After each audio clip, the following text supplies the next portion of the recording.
toutes et tous qui êtes connectés. Donc, dans un premier temps, je vais vous présenter un peu la manière dont on va fonctionner. Il va y avoir une présentation donc, de la part d'Émilie, donc des chiffres clés de la VAE en Nouvelle-Aquitaine, donc ce sont des chiffres de 2021 et un peu avant pour certains. Ce sont des données qu'on va vous présenter d'une manière régionale, mais également infra-régionale, donc avec certains éléments qui sont départementaux, donc à la fois sur les entretiens conseils, sur l'accompagnement VAE des demandeurs d'emploi et sur les certifications. C'est un peu la structuration de l'intervention d'Émilie. Donc on est très heureux de vous présenter ces éléments-là dans le cadre de ce programme de professionnalisation. Cap Métier, à travers son observatoire, entre autres, pour ce qui est partie chiffres, fatalement, est très engagé au niveau régional. On a un observatoire des parcours VAE qui vous permettent d'avoir des données et des informations sur la VAE en région.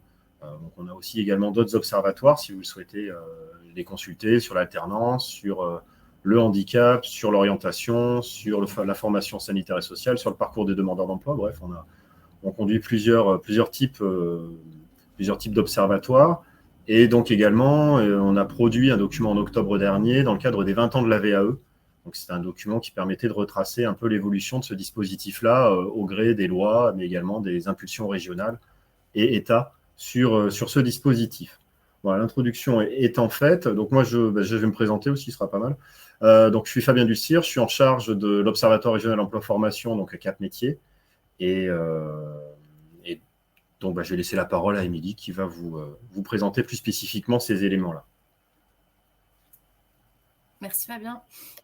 Bonjour à tous et toutes. Donc, comme l'a expliqué Fabien en introduction, je vais partager peut-être en plein écran. Normalement, c'est OK. C'est parfait. Nous avons donc un observatoire dédié à la validation des acquis de l'expérience depuis une dizaine d'années en ex-Aquitaine et aujourd'hui en Nouvelle-Aquitaine, qui nous a été confié donc par l'État et la région dans le cadre de notre mission d'OREF, l'Observatoire régional emploi formation. L'idée, c'est qu'on puisse disposer de données d'un système d'information statistique qui est dédié à la VAE en région et qu'on puisse, en plus de ces données, échanger avec les différents partenaires et acteurs de la VAE en région pour nourrir les réflexions et apporter de la matière sur les interrogations vis-à-vis de la démarche VAE. Donc cet observatoire est piloté par le conseil régional la région Nouvelle-Aquitaine et la DRETS. Il nous a été confié et bien évidemment, il se fait dans le cadre d'échanges et de partage, notamment avec les points régionaux conseils VAE et les certificateurs, mais un petit peu moins aujourd'hui en raison de difficultés à récupérer certaines données de ministères. Mais on avance sur ce sujet pour vous présenter des éléments le plus à jour possible. L'idée de cet observatoire, vous le verrez, c'est qu'on puisse étudier les étapes du parcours VAE, de l'information conseil dans un point relais conseil, point régional conseil ou ailleurs d'ailleurs, jusqu'à la fin d'un parcours, donc un jury. Et après, vous le verrez, on mène aussi des enquêtes auprès des candidats à 3 et 12 mois, une fois qu'ils sont passés dans un point régional conseil, donc évidemment pas sur tous les candidats à la VAE, pour voir un petit peu dans un parcours comment ça se passe et comment on peut l'améliorer, ce parcours VAE. Donc ce que je vous propose, c'est dans un premier temps de vous présenter les résultats d'analyse sur ce qu'il en est de l'entretien conseil VAE dans les points régionaux conseil en 2021. Juste pour vous redonner le contexte, le réseau des PRC en Nouvelle-Aquitaine, c'est 12 PRC. Il y a des antennes sur tout le territoire et il y a une centaine de conseillers. Voilà. Donc depuis 2017, la région finance et organise ce réseau dans la région. Et les PRC donc accueillent des personnes qui ont une question autour de la VAE, mais pas que. Donc un entretien conseil VAE peut mener à l'issue donc de cet entretien à l'engagement d'une démarche VAE, mais peut tout aussi bien mener vers autre chose, parce que la VAE, vous le savez très bien, est une des solutions de parcours, mais elle n'est évidemment pas la seule. Voilà, il y a aussi des informations et des conseils qui sont disponibles auprès des certificateurs directement, auprès des opérateurs CEP, etc. Mais ici, ce sont les chiffres clés donc, de l'entretien conseil dans les PRC qu'on va vous présenter. Dans les grandes lignes, les chiffres clés, donc on a eu pour 2021 environ 5000 personnes qui ont été reçues en région. Pour être tout à fait exact, mais vous avez, je vous présenterai après les ressources, vous avez le tableau de bord complet. On a reçu en Nouvelle-Aquitaine 4 992 personnes, c'est très précis, et il y a eu un petit peu plus de 6 700 temps d'entretien. Parce que quand une personne va dans un PRC, elle peut avoir besoin de plusieurs entretiens conseils autour de sa démarche. Voilà, alors vous avez aussi en dessous les données de la Nouvelle-Aquitaine depuis 2014. On a pu rassembler les données des 3 ex-régions. Non sans surprise, on observe que c'est plutôt en baisse, comme un petit peu partout ailleurs, avec plutôt une moyenne autour de 7000 personnes qui étaient reçues habituellement, avec une chute en 2020, mais il y a eu la pandémie Covid, et il y avait également 2 points régionaux conseils, Creuse et Haute-Vienne, qui n'étaient pas encore en place dans le marché en 2020. Donc ce chiffre-là, on le prend avec des pincettes. Et donc on a 5000 personnes en 2021 qui ont été reçues. Je vous ai mis aussi des éléments de profil. Donc vous le voyez, ça change assez peu depuis 2014, justement, parce qu'on a toujours une majorité de femmes. La moyenne d'âge qui se situe toujours entre 40 et 42 ans, donc on a 42 ans cette année pour les personnes reçues, avec des niveaux bac ou CAP en majorité. Pour environ de la moitié d'entre eux, mais c'est aussi le public cible des demandeurs d'emploi, 48%. Et puis, depuis 2016, on a une majorité de bénéficiaires qui viennent du secteur tertiaire, et notamment la santé humaine et le commerce. La part du secteur santé action sociale, elle continue à augmenter depuis 2019 à peu près. Je suis désolée si vous entendez mes bruits de Teams, je vais tout couper. Voilà. Ce qu'on observe également, c'est une surreprésentation des personnes qui sont issues des secteurs associations, coiffure et autres services. Quand on regarde en fait leur répartition par rapport à la population active qu'on a en région. Là aussi, je vous invite à aller voir l'étude où vous aurez tous les détails sur les secteurs occupés par les métiers occupés par les personnes qui sont reçues. Et puis, une petite info aussi sur les personnes qui déclarent une reconnaissance de travailleurs handicapés, qualité de travailleurs handicapés. Elles étaient 5% cette année. C'est 280 personnes que ça représente. Et là aussi, c'est plutôt en baisse par rapport aux données que nous avons sur les dernières années. Ce qu'il faut noter aussi pour ce public particulier, on a regardé un petit peu les différents indicateurs quand on les croise sur le public handicapé, en situation de handicap, on a 31% des personnes en situation de handicap qui ont moins de 3 ans d'expérience en lien avec la certification qu'elles veulent viser quand elles s'informent sur la VAE, alors que tout public, on est autour de 15-20%. Je crois que c'est 16% de mémoire. Donc on est sur des personnes qui ont des expériences professionnelles aussi un petit peu moindres en lien. Donc c'est des parcours qu'on suit de près en termes d'analyse, mais vous le verrez aussi dans l'étude plus complète. Et puis l'info que je vous invite à regarder, c'est les tendances pour l'année en cours, pour 2022.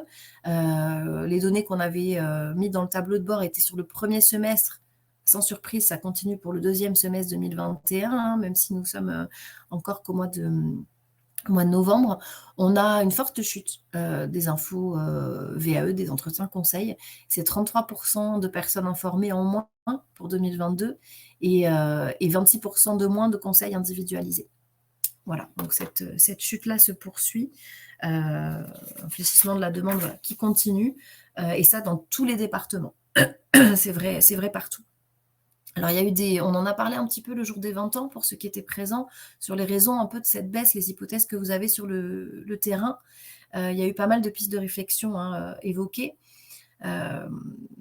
notamment quand on parlait de REVA, l'expérimentation REVA qui est un peu plus qu'une expérimentation aujourd'hui. Et on se disait qu'il y avait peut-être les effets de la notion d'immédiateté. Il y a un autre rapport au temps aujourd'hui, il y a besoin de transition rapide. Et la démarche VAE, elle est encore perçue longue et complexe. À juste titre ou non. Il y a eu aussi l'effet des restructurations, des certifications du sanitaire et social. Vous le voyez, on a un public majoritairement issu de ce secteur, notamment le diplôme d'EduxP et d'aide-soignant. Et ça a eu un impact dans l'organisation des épreuves, le déroulement de la formation, de la VAE. Voilà, ça a pu aussi possiblement freiner les intentions de s'informer et d'être conseillé en vue d'un parcours dans ce secteur. Et évidemment, la crise sanitaire qui continue la mise en retrait d'un certain public. Et puis, on a observé dans nos données sur l'info conseil et sur l'entretien conseil que les gens qui venaient dans les PRC en amont s'informaient de plus en plus seuls sur la VAE. Avant, on était plutôt sur un public qui venait des prescripteurs. Donc avec peut-être, on peut l'imaginer ou pas, plus de difficultés à trouver le PRC et à trouver excusez-moi, le besoin autour de la VAE. Donc voilà, on a conclu, on a partagé ces éléments avec vous, avec les acteurs de la VAE, avec nos financeurs. On était tous d'accord pour dire qu'il y avait un vrai besoin de mieux communiquer, d'investir vraiment dans la communication, réseaux sociaux, réinscrire la VAE dans le schéma de l'emploi, nouveau plan de communication de proximité. Et vous le verrez, nos financeurs et notamment la région Nouvelle-Aquitaine investissent cette année fortement dans la communication autour de la VAE. Je vous invite aussi à regarder, alors peu de changements aussi, peu d'évolution ces dernières années sur quelles sont les origines et les objectifs des démarches VAE pour les personnes qui se sont engagées dans un entretien, dans un PRC. C'est ce que je vous disais tout à l'heure, Internet Presse, c'est aujourd'hui le premier canal d'information sur la VAE. Avant, on était majoritairement sur, j'ai entendu parler de la VAE auprès d'un prescripteur.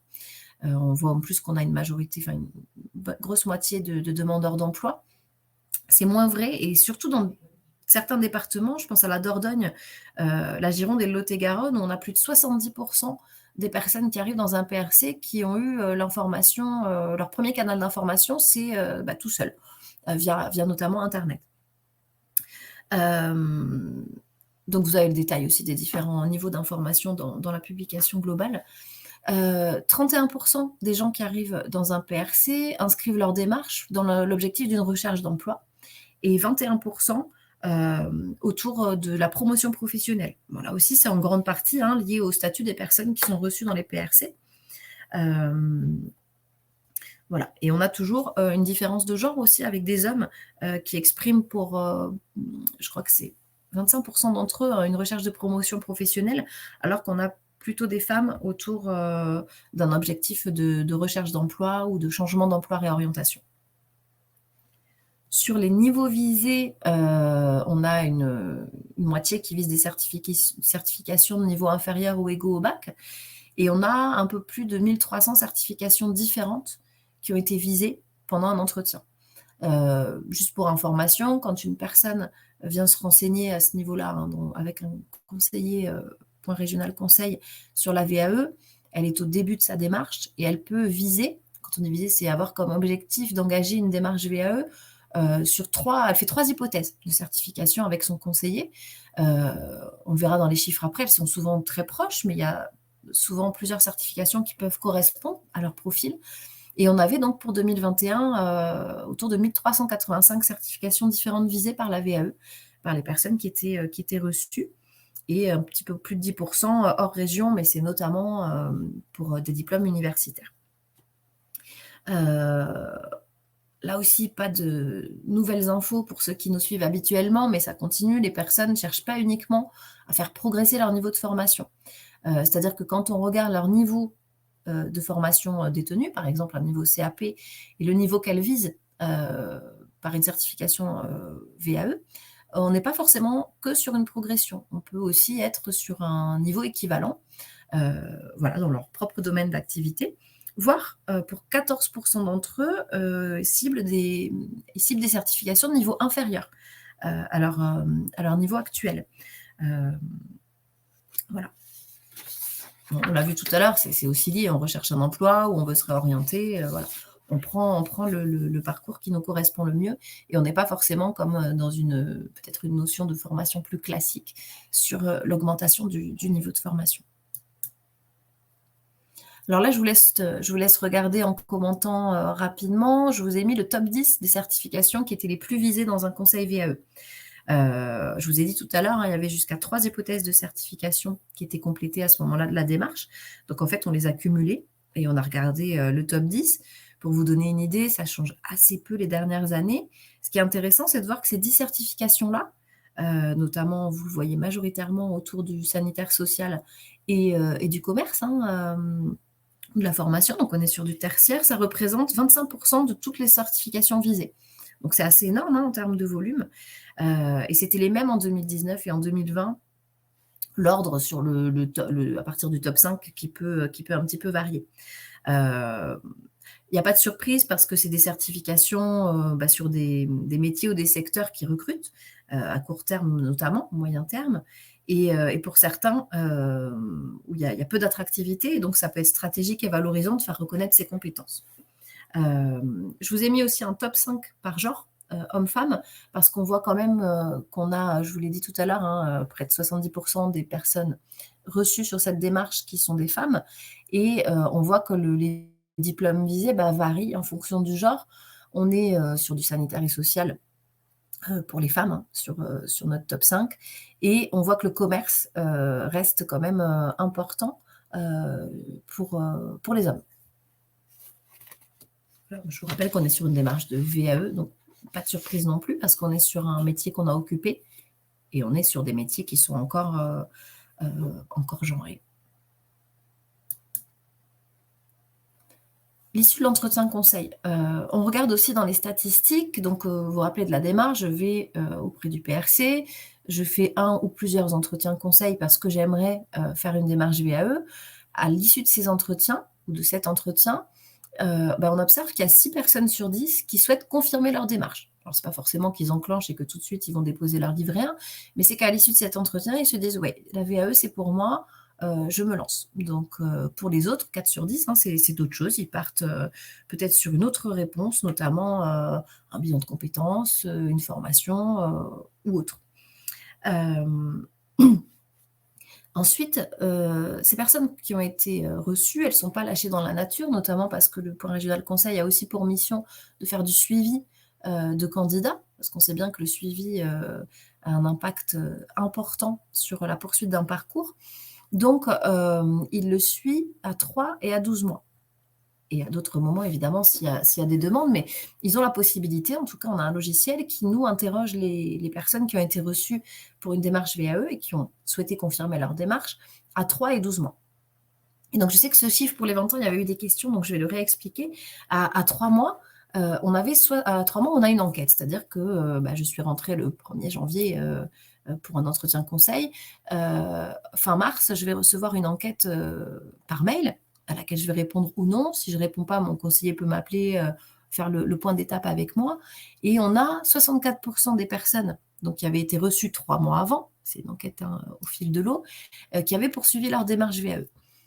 Ce qui était intéressant, on leur pose beaucoup de questions à ce moment-là de l'enquête, mais assez peu à 3 mois, on est surtout là pour faire une petite alerte, pour qu'ils engagent leur parcours, c'est qu'il y en a plus de 90% qui ont démarré leur parcours VAE et qui se sont engagés sur une des 3 hypothèses qu'ils avaient visées avec leur conseiller. Et puis, quand on leur demande ça, on regarde aussi évidemment attentivement ceux qui n'ont pas poursuivi leur démarche et on leur demande pourquoi, pour essayer de comprendre s'il y a des difficultés qu'on peut les aider à résoudre, enfin, que le conseiller peut aider. Et on a quand même 14% qui ont reporté la démarche, simplement, parce que 3 mois, c'est court, et qu'il peut se passer plein de choses dans la vie d'une personne, et que voilà, on est sur un report. Pour ceux qui n'ont pas du tout poursuivi, donc les restants, les raisons qu'ils avancent, c'est des raisons personnelles, santé, déménagement, etc., ou d'autres projets, création d'entreprise, formation, et puis quand même 8% qui disent, bon, déjà, je trouve que ça va être trop long, trop compliqué. Donc, vous voyez, cette alerte un peu à 3 mois, elle est là pour suivre le candidat, mais aussi pour aider le conseiller à se dire, bon, il y a peut-être quelque chose à faire, un contact à reprendre pour un accompagnement sur la durée et dès le départ de ces personnes. Et puis, on pose la même question à 12 mois aux personnes qu'on a reçues. Alors, c'était le 64% et 66% de mémoire qui posaient question dans les chiffres. L'enquête, en fait, elle est automatique. C'est-à-dire que j'ai été reçue à 3 mois, je reçois l'enquête. 12 mois après, je reçois l'enquête également. Donc, forcément, quand je regarde mes 66%, je vais être sur une population de candidats qui n'est pas forcément la même qu'à 3 mois. Même si moi, dans l'analyse, vous le verrez dans le tableau de bord plus détaillé, je suis aussi des cohortes de candidats identiques à 3 mois, à 12 mois. La réponse, c'est quand s'il y a 3 mois, on a arrêté, on n'a pas repris à 12 mois. Et souvent, quand on a poursuivi à 3 mois, on a aussi poursuivi à 12 mois. Voilà, c'est ce qui est assez intéressant à retenir. Vous le verrez dans le détail. Mais quand on leur demande donc à 12 mois, à cette cohorte de candidats, donc ça, je vous présente des chiffres qui sont très conséquents parce que c'est depuis c'est des échantillons de plus de 5000 répondants sur une année, mais on le regarde sur plusieurs années. Et donc, on avait 66% des personnes qui, 1 an après leur passage en entretien PRC, avaient poursuivi leur démarche. Vous le verrez aussi dans le détail, je ne vais pas vous le lire ici, où ils en sont. Est-ce qu'ils ont pris contact avec l'organisme? Est-ce qu'ils sont passés en jury? Ils vont y passer, etc. Bon, au bout de 12 mois, on est plutôt sur une population de personnes qui va ou est déjà passée en jury. Et puis, excusez-moi, on avait 34% donc les autres qui n'avaient pas poursuivi leur démarche VAE et 13% qui avaient reporté seulement, donc qui étaient en pause sur leur démarche. Et les autres suites de parcours, on ne parle pas d'abandon parce qu'on ne sait pas ce qui va en être. Les autres suites de parcours à ce moment-là, c'est plutôt un retour à l'emploi ou à la formation ou d'autres projets comme la création d'entreprise. Voilà, donc on n'est pas sur quelque chose de... C'est pour ça qu'on ne met pas le mot abandon parce qu'on est sur d'autres suites de parcours en fait. La VAE peut venir le nourrir ou pas.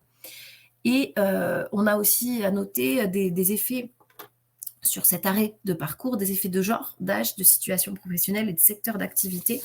Je me demandais si j'allais avoir le temps de vous en parler, mais dans les très grandes lignes, c'est des hommes qui poursuivent un petit peu moins leur démarche. Les personnes qui ont des niveaux 7 ou 8, plutôt élevés. Tout ce qui est agent de la fonction publique ou actif non salarié et conjoint, avec plus de 45% de non-poursuite de la démarche à ce moment-là.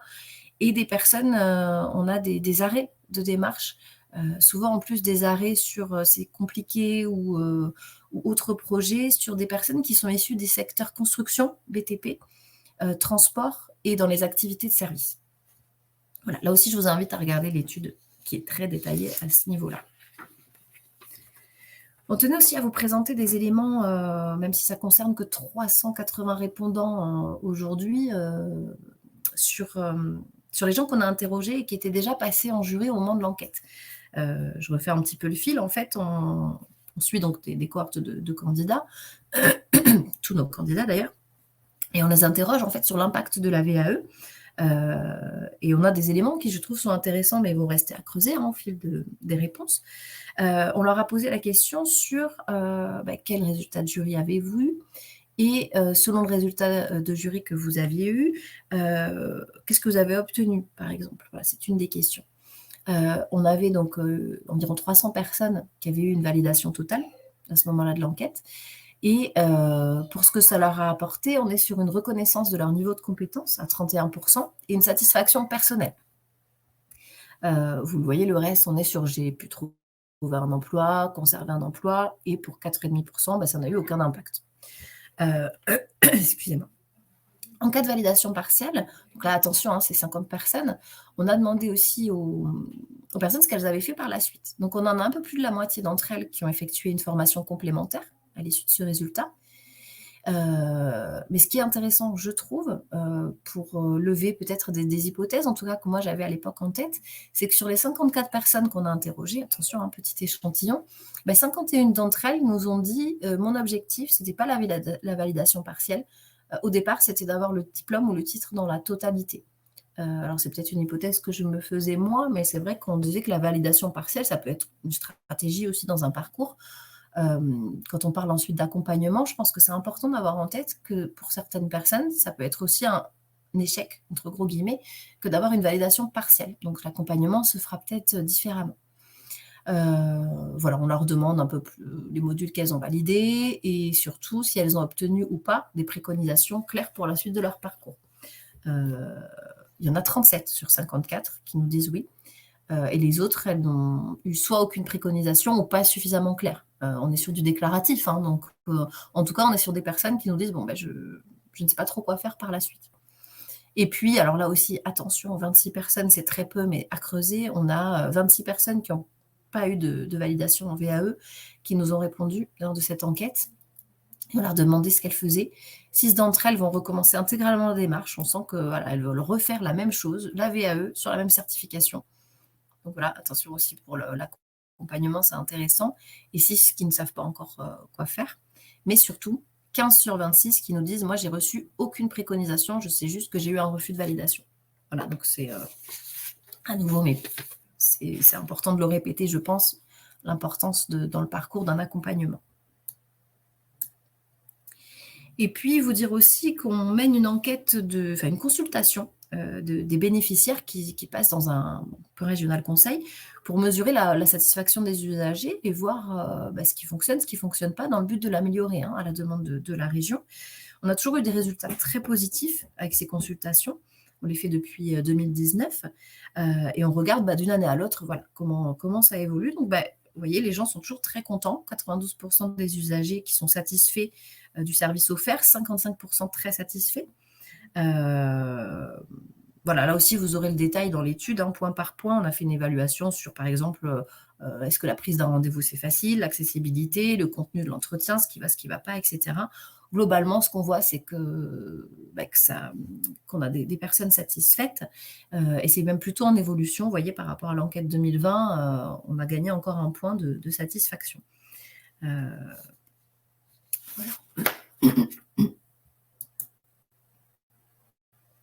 Je ne sais pas s'il y a, a priori, je vois le chat, je n'ai pas l'impression qu'il y ait de questions, donc je déroule. N'hésitez pas s'il y a des choses qui vous semblent pas claires ou si vous m'entendez mal parce que je suis en train de perdre ma voix. Et je vais passer sur la présentation des quelques chiffres clés sur l'accompagnement VAE des personnes en recherche d'emploi. Pourquoi en recherche d'emploi ? Parce que c'est la région qui organise l'accompagnement des personnes à la recherche d'un emploi qui sont candidates à la VAE et qui participent à son financement. Et il y a tout un process. En amont, le candidat doit être reçu par un conseiller PRC, enfin devait être reçu, et qui prescrivait l'accompagnement. Ce marché-là, il avait débuté en juin 2017, et on avait eu donc des résultats assez conséquents parce qu'en fait, on suivait les éléments sur le marché. Vu qu'on avait la prescription PRC. Et on a eu, donc pour vous dire, entre début 2018 et fin 2019, un peu plus de 1000 personnes qui avaient été accompagnées par le réseau régional des accompagnateurs VAE. Et puis, les marchés ont pris fin en mars, puis en novembre. Il y a eu un nouveau dispositif en 2021, que vous connaissez très certainement, qui est le dispositif d'aide individuelle. Donc sur l'aide individuelle, on a des chiffres qu'on peut quand même s'amuser à détricoter pour avoir quelques éléments à vous présenter aujourd'hui. Donc pour 2021, il y a eu 466 accompagnements prescrits et financés par la région, donc d'aide individuelle, et c'est 445 personnes accompagnées. On a pu avoir plusieurs prescriptions d'accompagnement pour une même personne, et ça représente 18% du public reçu en PRC qui peut entrer dans ce dispositif. Alors, qu'est-ce que ça veut dire ça qui peut potentiellement entrer dans le dispositif? C'est uniquement statistique, c'est-à-dire qu'on a pris la population reçue en PRC qui a un statut demandeur d'emploi indemnisé ou bénévole, en statut principal ou secondaire. Ça fait 2400 personnes à peu près, et on leur a porté au nombre de candidats qui avaient été accompagnés sur cette même année. Donc, ça nous donne le ratio, et on se dit que ça représente à peu près un peu moins de 20% du public qui auraient pu bénéficier d'un accompagnement financé. Leur profil à ces personnes-là, très majoritairement des femmes, 73%. On est sur une moyenne d'âge un petit peu plus élevée que le public habituellement reçu en PRC, donc 45 ans et plus, sur des niveaux inférieurs ou égaux au CAP et bac, forcément sur du public demandeur d'emploi indemnisé pour 80%, les autres c'est bénévoles ou demandeurs d'emploi non indemnisés, plutôt issus donc du secteur de la santé, et 18% qui étaient accompagnés donc sur un diplôme de l'éducation nationale. Vous avez une petite carte aussi, là aussi je vous invite à regarder dans le détail de l'étude, par département, vous aurez des données un petit peu plus fines. C'est assez intéressant de voir qu'en fait, il y a certains départements où c'est surreprésenté, alors pas énormément, j'ai plutôt les chiffres en tête, par rapport à la répartition des personnes qui avaient été reçues en point régional conseil.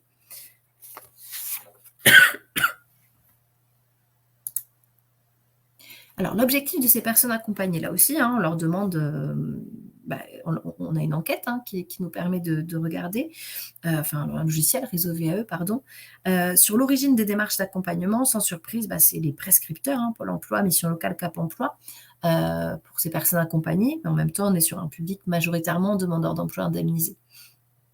Leur principal objectif avec une démarche VAE à ces personnes accompagnées, c'est la recherche d'emploi. Là aussi, on est sur un public demandeur d'emploi. Et sur des personnes qui préparent des certifications de niveau bac et infra, pour une grande moitié, de niveau 3 ou de niveau 2. On regarde aussi ces personnes-là, vu qu'elles sont réellement entrées dans une démarche VAE, puisqu'elles en sont à la phase d'accompagnement, elles ont déposé leur livret 1, combien ont engagé une des 3 hypothèses qu'ils avaient visées avec leur conseiller PRC.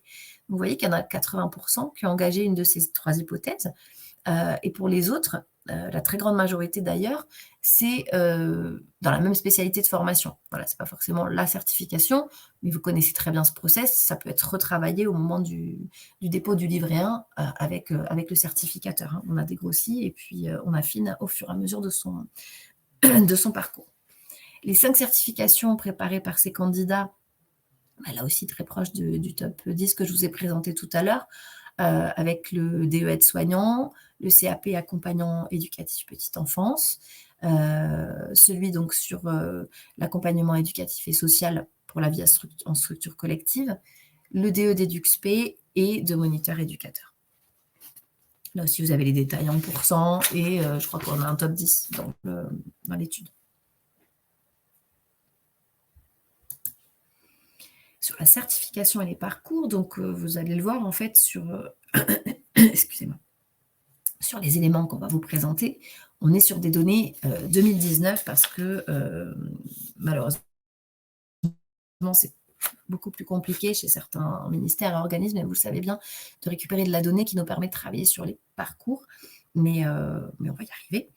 On était donc en 2019 sur à peu près 4700 livrets 1 déposés et 3000 candidats qui étaient présentés en jury. C'était déjà des chiffres qui étaient en baisse. On avait un taux de recevabilité moyen en Nouvelle-Aquitaine autour de 90%, et puis le top 5 des certifications qui était également sur le domaine sanitaire et social. Ce qui était intéressant et qu'on aimerait poursuivre dans l'analyse, c'est de regarder un peu les délais d'accès à la VAE. Quand on a des dates de jury, par exemple, connues pour un candidat, ça nous a permis de regarder le temps moyen pour une personne, qu'elle aille de l'information conseil jusqu'à sa recevabilité, de l'information conseil jusqu'au jury, ou de la recevabilité jusqu'au jury. Vous le voyez, on était plutôt sur des parcours qui étaient autour de 14 mois en 2019, quand on passe dans un PRC jusqu'au jury, et d'un an entre livret 1, je passe en jury, enfin livret 2, pardon, et je passe en jury. Et donc, c'était plutôt en baisse parce qu'on était autour de 20 mois en 2016 quand on avait commencé cette analyse. C'était énorme. On observe aussi qu'il y avait une baisse des validations totales. J'imagine que vous avez lu la dernière étude nationale sur la VAE qui continue à montrer ces éléments. C'est toujours en baisse en volume, c'est toujours en baisse sur les validations totales et une hausse des validations partielles et des refus. Et avec un nombre de certifiés au final qui est encore assez faible au regard du potentiel estimé de candidats sur ces démarches et sur une faible diversité de certifications. Voilà. Et à part dans le domaine de la santé, si on enlève le sanitaire et social, là, la validation totale restait à l'époque encore majoritaire et plutôt centrée sur niveau 3, l'anciennement niveau 5 de certification. Je ne l'ai pas noté là, mais pour info, le top 5 des formations qui étaient les plus demandées en Nouvelle-Aquitaine, c'était dans le domaine sanitaire et social, mais celles qui étaient les plus validées, on était sur le diplôme d'État d'accompagnement éducatif et social, EduxP, l'ancien CAP petite enfance, DE aide-soignant et DE moniteur éducateur. Voilà, donc, nous avons hâte d'avoir les dernières données disponibles pour notre région. Et puis, en termes d'analyse des parcours, ce qui est intéressant à regarder et qu'on continue à regarder avec nos enquêtes uniquement pour les candidats passés en PRC, c'est que plus un parcours est long, voire très long, qui dépasse 2 ans, plus les refus de validation sont fréquents. En gros, plus on traîne, plus on a des ruptures de parcours. Et si on arrive au bout, c'est plus fréquemment avec un refus de validation. Autre info importante en termes de parcours, les candidats néo-aquitains qui ont recours à un PRC se présentent plus en jury que les autres. On le disait tout à l'heure, on a un accompagnement sur la durée, à 3 mois, à 12 mois, voilà, un contact en cas de problème dans sa démarche. Donc voilà, on constate que le recours au PRC, ça permet de se présenter plus en jury. Par contre, sur le résultat de jury, on est sur des statistiques qui sont égaux, qui sont les mêmes qu'on ait été dans un PRC ou non. Et puis, l'info importante, je trouve, c'est de se dire qu'un accompagnement sur la durée et sa prise en charge financière, c'est important, influe sur la durée du parcours et sur la probabilité d'aller au bout. Vous le voyez, je vous ai mis un petit imprimé écran des stats du tableau de bord.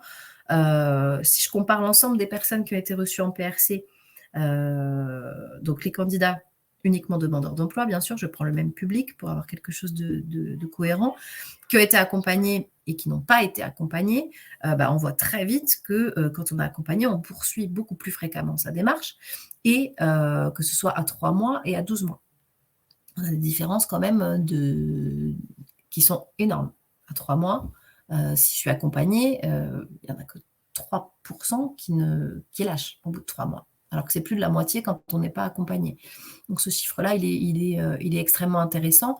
Et attention, il concerne uniquement là notre cible d'enquête qui est un public demandeur d'emploi. Alors, est-ce que j'ai mis une autre slide? Non, je ne l'ai pas mis, mais je voulais vous dire aussi, si j'avais un petit peu le temps, et il me semble qu'il me reste encore 5 minutes, je peux. On a fait aussi une enquête qui nous permettait d'avoir en fait vous l'avez vu tout à l'heure, je voulais présenter un petit peu le retour de ces personnes qui sont passées en jury ou non. On n'avait pas encore assez de volume de répondants, mais on a posé également des questions sur l'intérêt de l'accompagnement et ce que ça a permis. Et on espère fortement que d'ici l'année prochaine, en rajoutant tous nos candidats interrogés sur l'année 2022 notamment, on puisse vous présenter des éléments d'enquête et de détail beaucoup plus qualitatifs sur cet accompagnement. Voilà, je conclurai en disant que vous avez tous les éléments pour aller plus loin sur notre site internet, excusez-moi, le tableau de bord complet. Et puis, le cap sur l'essentiel, c'est une synthèse de 12 pages de mémoire que nous avons fait à l'occasion des 20 ans de la VAE et qui compile l'ensemble des éléments de l'Observatoire depuis la mise en place et le démarrage de l'Observatoire. Voilà ce que j'avais à vous dire pour aujourd'hui. N'hésitez pas si vous avez des questions. Eh bien, merci Émilie. Pouvons-nous avoir le support de présentation? Alors ça, c'est à Christophe de nous dire, mais oui, je pense qu'il sera déposé sur le site de Parcours Pro, c'est ça? Oui, tout à fait. Donc le support sera déposé sur Parcours Pro ainsi que Réseau VAE aussi également. Et donc, vous pourrez retrouver l'ensemble des études à la page que vous a indiqué Émilie, plus détaillées sur la VAE. Bon, il ne me reste plus qu'à vous remercier de l'attention que vous avez pu porter à nos travaux et à cette présentation. Et puis, vous souhaiter une bonne fin de journée et un bon week-end par avance. Merci, au revoir à tous. Merci, au revoir.